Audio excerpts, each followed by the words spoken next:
Hi, everybody. Welcome to another edition of Packers Unscripted from Packers.com. I am Mike Spofford. He is the one and only Wes Hodkowitz. We're coming to you here from our studios at Lambeau Field.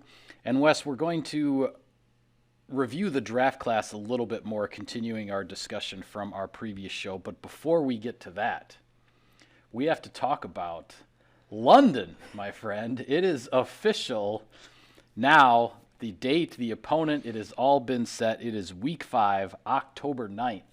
The Packers will be facing the New York Football Giants at Tottenham Hotspur over in London. The Packers becoming the last NFL team to play a regular season international game. Another barrier broken here for the Green Bay Packers Football Club Incorporated. Huge barrier, Mike. I remember when I started covering the team in 2012, the first year, I don't know if you remember how they used to do the who was going to play international series games back in the day, but they used to announce them like either it was during the season or something like that for the following year. It wasn't like how this went down. And I remember one time I was sitting in our office at the Press Gazette, and I was actually like on my computer, and I don't know if it was Pete Doherty or if it was Rob Domofsky, but somebody noticed me, like I'm like monitoring, like, okay, 3 p.m. the NFL is going to announce the international series games. And I'm actually kind of on my seat a little bit, like, hey, is this going to happen? Are the Packers going to go? Are the Packers going to go? And I wish I could remember if it was Pete or Rob, but they literally just looked at me like I was wearing 16 pairs of eyeglasses. and they're like, no, they're not going. I'm like, how can you be so sure? Because, and then it got into all the reasons that you know about. The Packers aren't going to give up the home game. The NFL's not going to make another team give that game up. So I'll be honest with you, for a while there, I actually started to wonder when it would happen, if it would happen. Because it just seemed like the immovable object and the unstoppable force here, where teams are not going to give up this game because it means too much money. We thought, okay, well, if you're moving and you're relocating, then you have to give it up. No, you can actually block one of them. So I kind of had given up hope. And as it turns out, with the 17th game, that there are a dozen episodes of me with Unscripted ripping on the 17th game, this is what opened up this opportunity. I've long felt like this is something that needs to happen, not for the Green Bay Packers, but for the National Football League. They want to grow the game internationally. There is no bigger brand, no more iconic brand in the National Football League than the Green Bay Packers. And to get them out there while Aaron Rodgers is still the starting quarterback of this team, I thought that was essential. So I was thrilled to see this finally happen.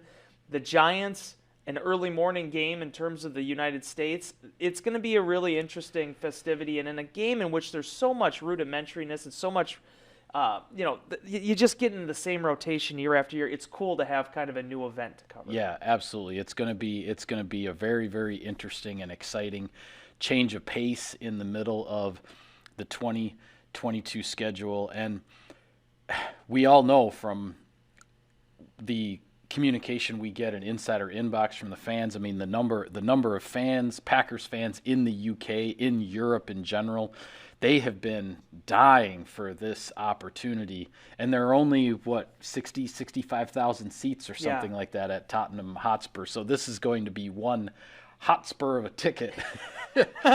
With it's not going to be an easy one to get, folks. We know that. But how cool was that? Did you read through some of the insider inbox submissions? I mean, people talking about how they've been they're 50 years old. They've been lifelong Packers fans. Yeah. They've never had an opportunity to come to the States. They wake up at 4:00 in the morning to watch these games. Yeah. And whatever, 1 a.m., 2 a.m., yes, whatever time zone they're in over there in Europe. They've been they do whatever it takes to be able to watch the Packers live whenever they can in the middle of the night. And now the Packers are actually going to be playing over there. I have to say, though, I got a kick out of, there was a story, I guess it was last week, that started to get a little bit of legs with regard to the Rams apparently saying that they were going to volunteer to be the Packers' opponent over in England, and that maybe the NFL was going to, and I was just like, the fact that story got any traction whatsoever, the NFL, let alone the Packers letting that game move, the NFL was not going to put the Green Bay Packers against the defending Super Bowl champions at 8:30 in the morning on a Sunday in early October. Like that was just not going to happen. So I didn't understand. I had said in Insider Inbox months ago that it looked like it would either be the Jets or the Giants as far as the opponent that would be the home game for the Packers, the 9th home game that would be moved overseas. It did turn out to be the Giants, and now we do have the date. Interestingly, the week right before that, October 2nd, the Vikings, NFC North rival, will be playing over in the UK as well. So some interesting happenings coming up here.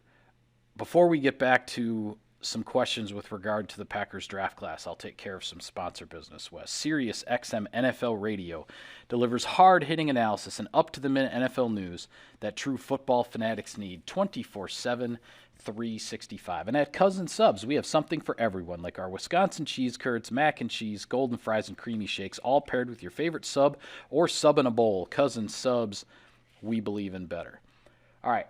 I'm just going to throw some random questions out at I'll throw some random regard answers to back the draft at you. class. We kind of went through in our last show all the picks that were made on defense, the picks that were made on offense, touched on all 11 of the selections in one form or fashion. So we'll start with this. Which draft pick do you see making the biggest impact as a rookie on the Packers' 2022 season? I'm going to go with Quay Walker here. That's kind of a really big, kind of cop-out, considering he's the 22nd overall pick. He's the first rounder. But I just feel last year I was completely taken aback, just complete surprise at how often the Packers implemented 2 inside backers on the field. I knew it wasn't going to be Mike Pettine's defense. I knew Joe Barry was going to utilize that position more specifically in the nickel package. But he really, they played a lot. Chris Barnes and Devondre Campbell played a lot. And I think that the opportunity, the foundation in terms of the defense and what's going to be expected, there's a catalyst and a sort of a path, I think, for Walker to play. And the reason I say that is Devondre Campbell now has this defense down cold. He's the shot caller out there. This is the guy that's running things. He's running the show. And you saw how many different guys stepped in with Campbell last year. Chris Barnes played quite a bit, especially in the rundown packages, but they rotated Oren Burks in there. We had, Jalen Smith came in for a couple weeks. I mean, they went through a lot of different guys at that position, Ty Summers, and yet it was still Campbell calling the shots and making all the pieces fit. So in that regard, I think there's a really good opportunity for Walker to get comfortable in this defense without having to be the man, so to speak, but still to be a playmaker. He's going to have to work for it. Chris Barnes is a proven vet now. He's done this for 2 years. I've written about it a number of times. 160 tackles on less than 1,000 career snaps. The guy's constantly around the football and is going to want to still compete to be a starter in this defense.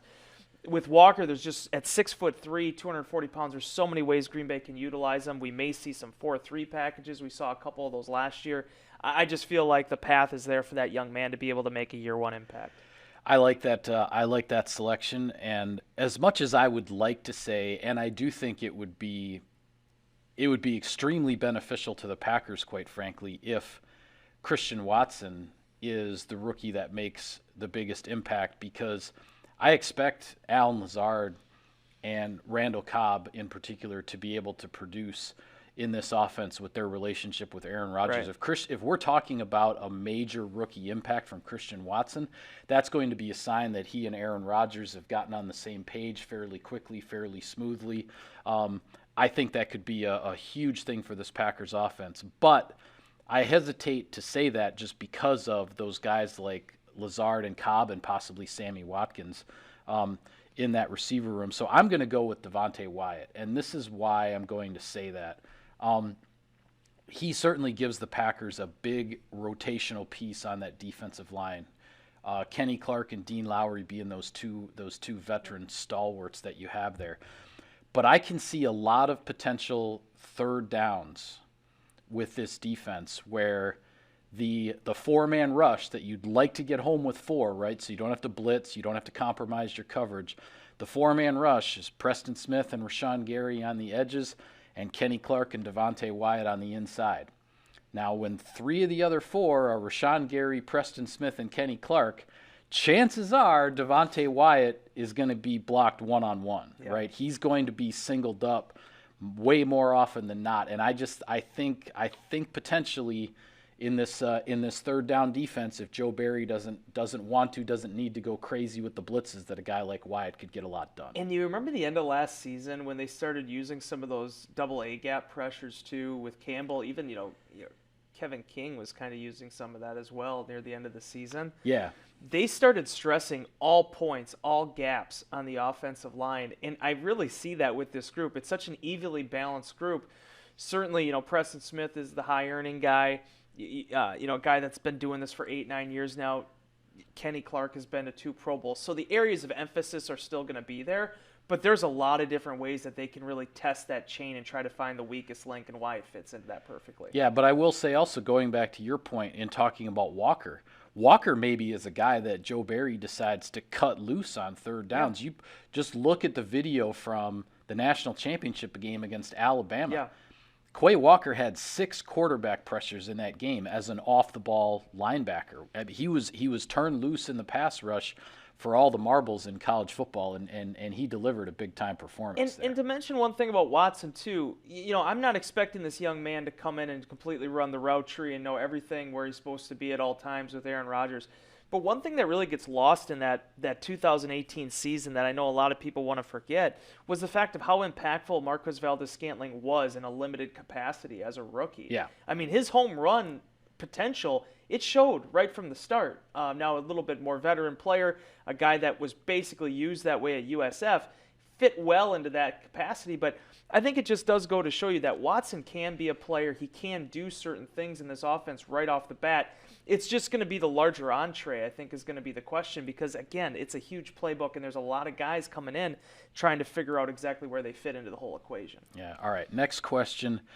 Packers had 4 seventh-round draft picks, which is a lot, and the Packers haven't had that volume of picks late in the draft in a long time, and we're always curious as to exactly how these guys are going to work out. To you, of the 4 seventh-round picks, who's the most intriguing guy? I've talked a lot about Toure, and I've talked a lot about Carpenter, and I could talk more about them now, and maybe I'll give you the opportunity to talk about one of these guys here in a second. But I do want to put some shine onto Rasheed Walker because the thing was, Mike, we were talking about this. I went back and looked.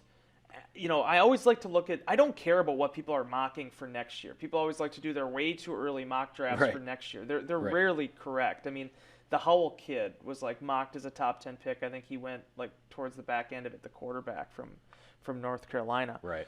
But Walker was a guy that some people had as a first-round pick for going back to last year's after the draft going into this year.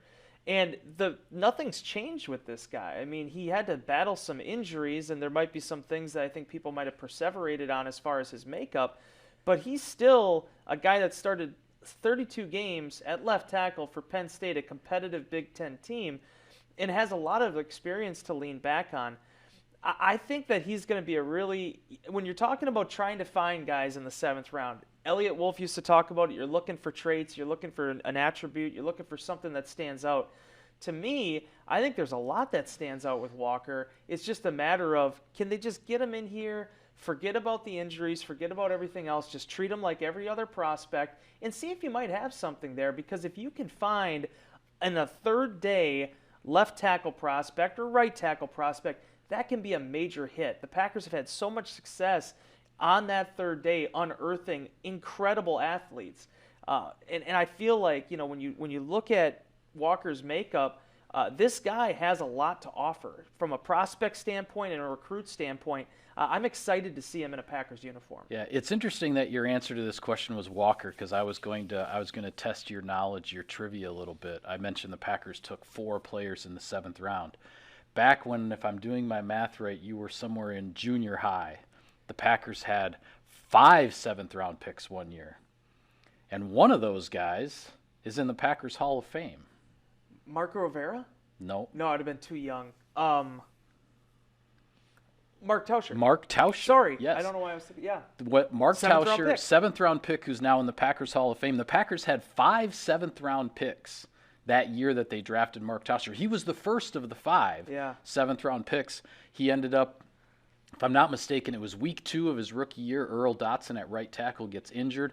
Tauscher steps in, basically other than injuries of his own, held the job at right tackle in Green Bay for a decade, and he's now a Packers Hall of Famer. Incredible career. My 7th-round pick, as far as most intriguing, I'm going to go with Tariq Carpenter. And I say that because of, surprise, surprise, special teams. 6'3", 230 pounds. I don't really care whether you want to call him a safety or a linebacker, however that shakes itself out. But I go back to when we got the first chance a few weeks ago to talk to new special teams coordinator Rich Bisaccia, and he mentioned in terms of how he likes to build his units.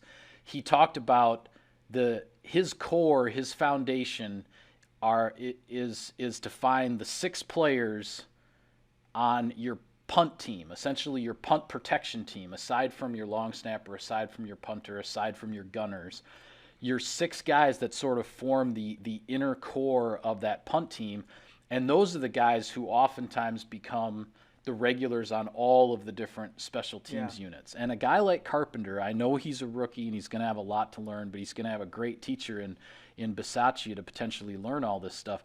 At 6'3", 230 pounds, I see him as one of these guys, even as a young player, who might be able to get a job as one of those core 6 that Bisaccia was talking about, and make himself a regular on special teams, regardless of maybe where he fits on the depth chart on the defensive side of the ball. If you're 6'3" and you're 230 and can run the way he ran at his pro day, and you can tackle like he tackled throughout his career at Georgia Tech, there's going to be a place for you in the National Football League.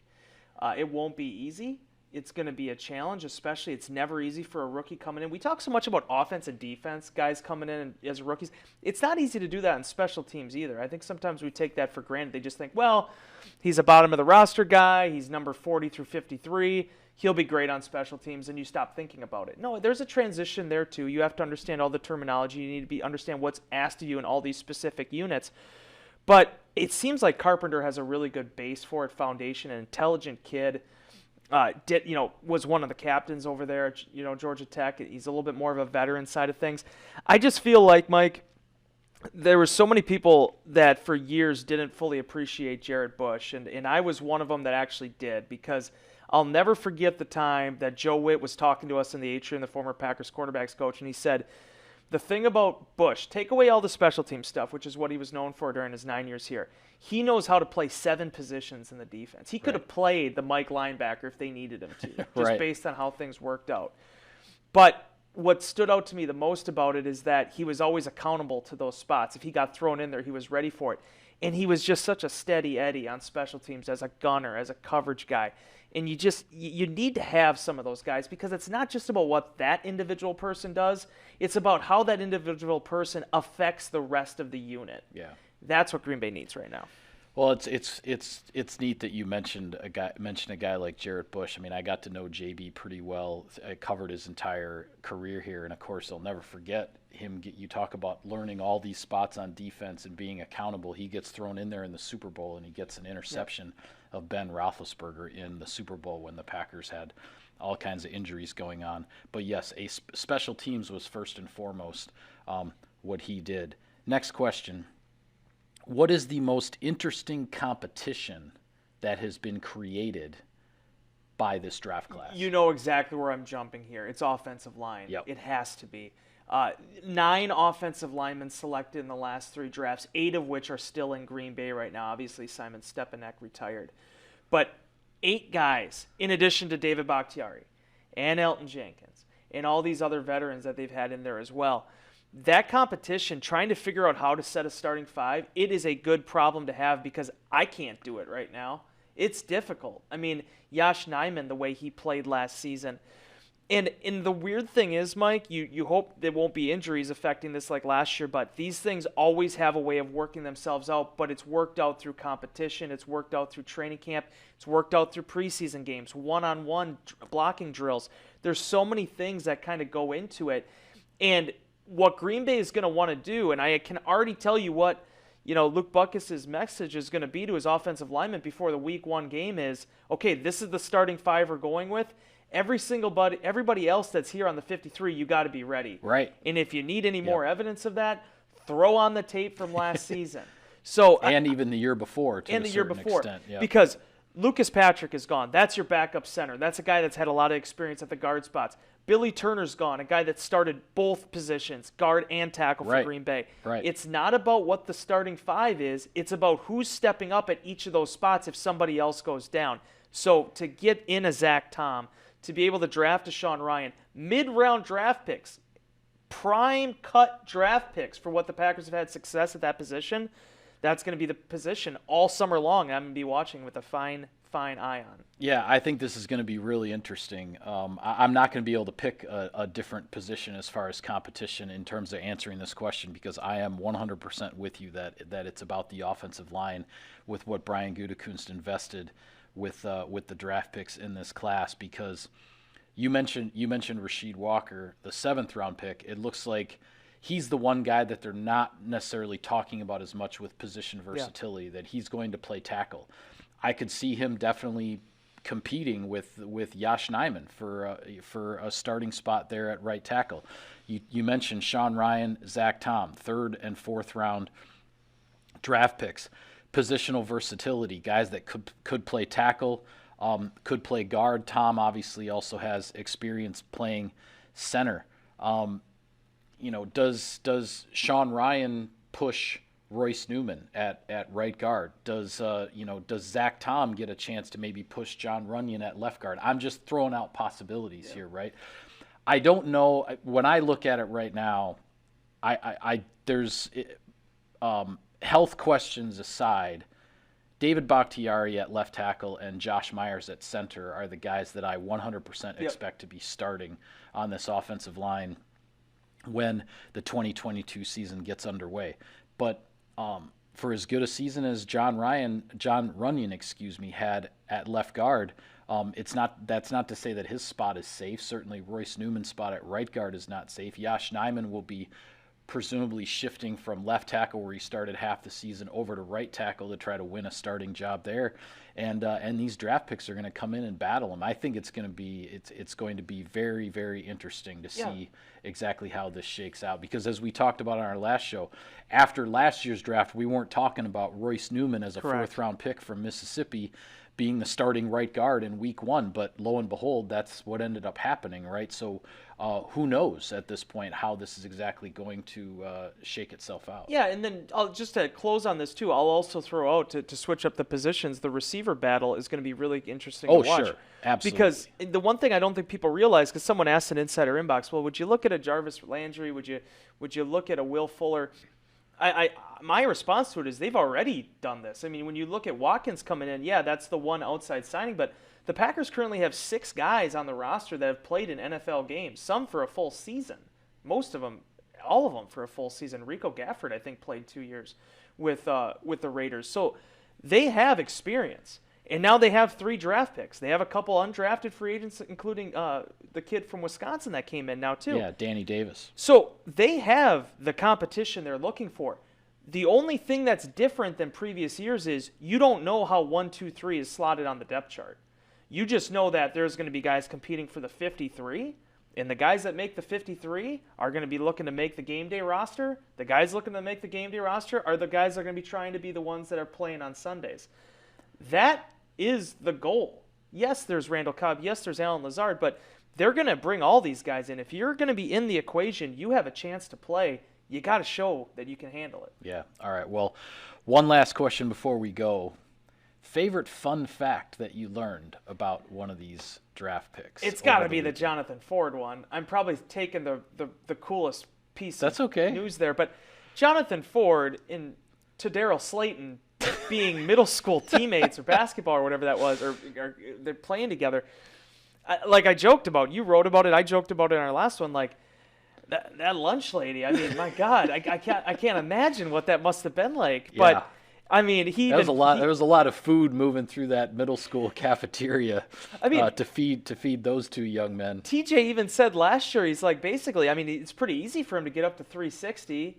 you had John saying he's, was about 341, wants to play in more of that 330 range. But the fact that again, it goes back to what we've always said about how small this football universe really is. And then there was somebody that also tweeted out, I think there's 5 guys in the NFL now. I can't remember if it's Plantation. I forget this high school that TJ went to.